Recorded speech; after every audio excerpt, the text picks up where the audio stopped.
We've got a special treat for you, Broncos Country. Before we start about the good injury news, I've got a great announcement for you. We are having Ben from Sports Talk Denver on our live show tonight. We're going to talk all things Denver Broncos related, including but not limited to Bo Nix, Sean Payton, the playoffs, you name it. So do me a favor if you haven't done so already. Subscribe to the channel, both us and Sports Talk Denver. Hit that sub button, then click that little bell icon, and make sure you select the all option so that you never miss a time that we go live. We will see you at 7:30 p.m. Central Time tonight.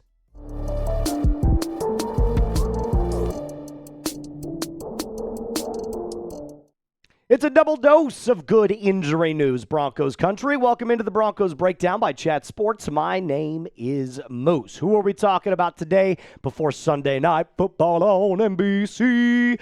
Alex Singleton, Pat Surtain. We could be seeing both of them hit the field this coming Sunday night. Now, we're going to start with Alex Singleton, the more positive, believe it or not, out of the two positive injury news. Both of them are good, but Alex Singleton is like, at least from what I'm reading, 99% likely to play. As you remember, he was diagnosed with testicular cancer after the Thursday Night Football game against the Raiders. But Broncos Wire had this to say about the injury update. Alex Singleton is expected to be back on the practice field tomorrow. That was written yesterday.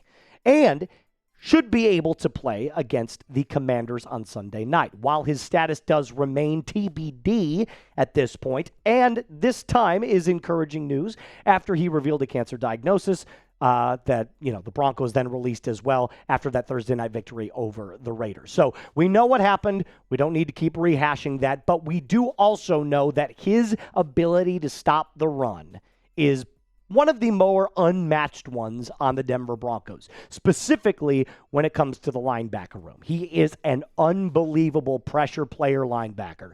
His run grade is 7th among qualifying linebackers this football season, according to PFF. Now, he's not going to be one of those players that drops back into pass coverage and lights it up there.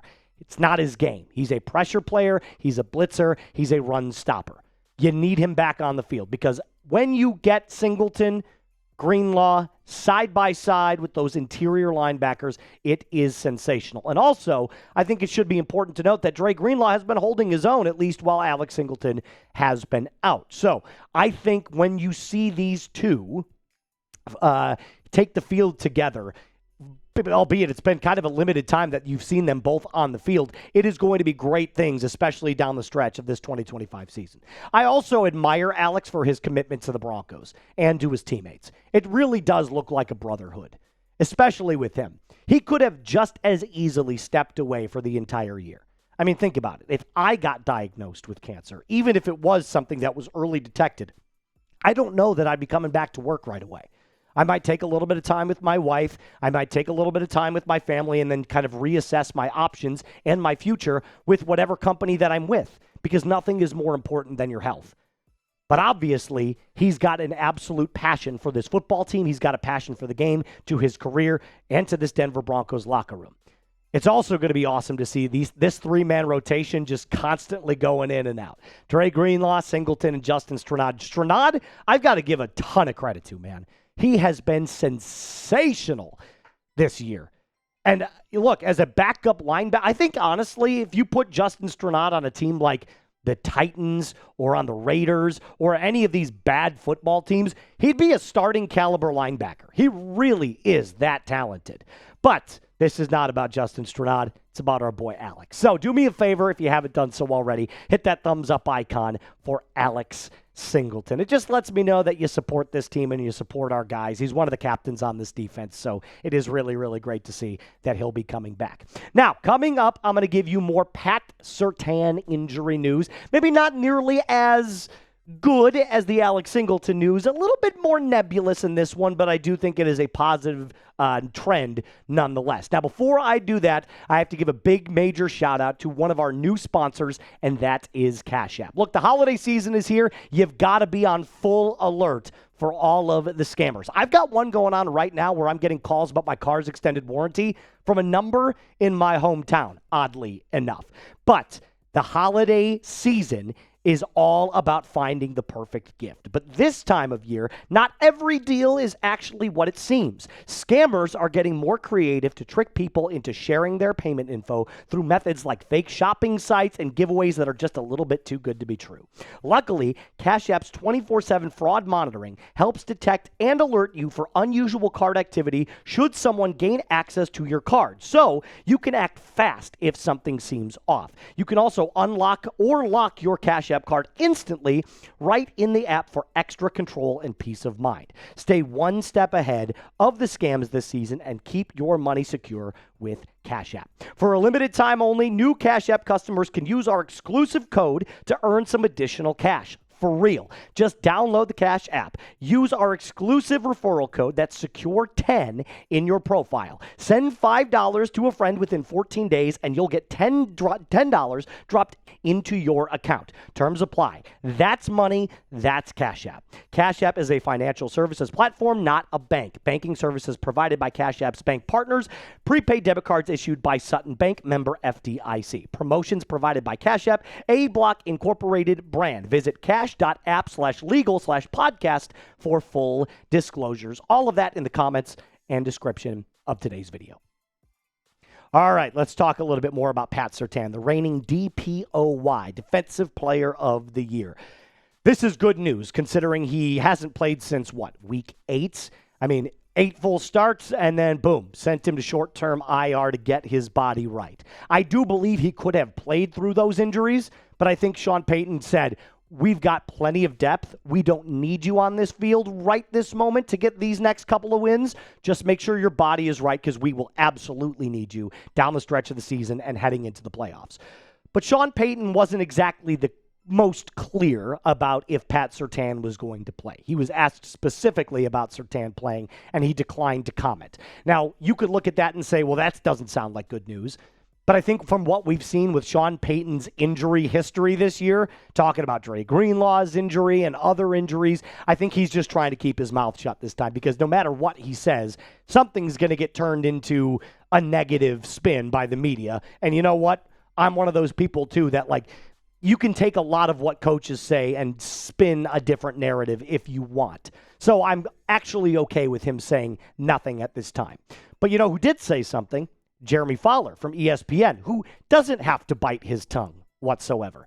He said Broncos are optimistic that linebacker Alex Singleton and cornerback Pat Surtain can make it back into the lineup week 12 post-bye. Surtain, with that pec injury, has been out since week 8, but week 12 has been the target. Now remember, week 12 was the bye week, so obviously week 13 could be when he returns back.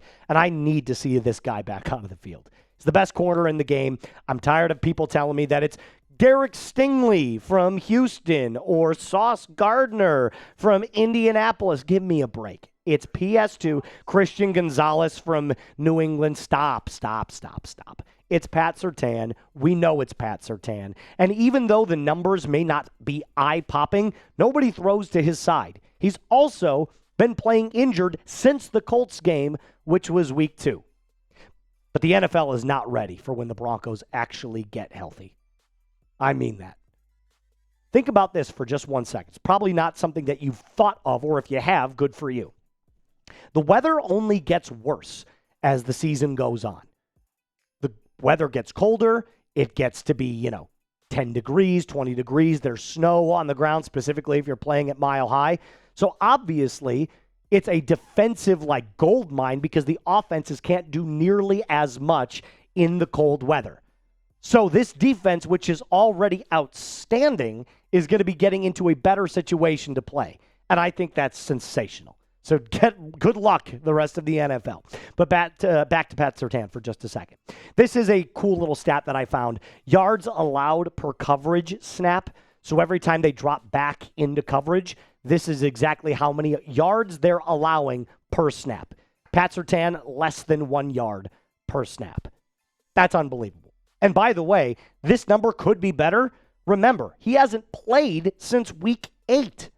So his numbers probably are top 5, maybe top 3 if they have him on the field. So I'm not worried about Pat Surtain being at the top of any individual statistical category. But the rest of the Broncos cornerbacks have been outstanding for the most part. I mean, a couple plays here, a couple plays there, a couple pass interference calls, Riley. But for the most part, I think everybody's been doing great, Riley included.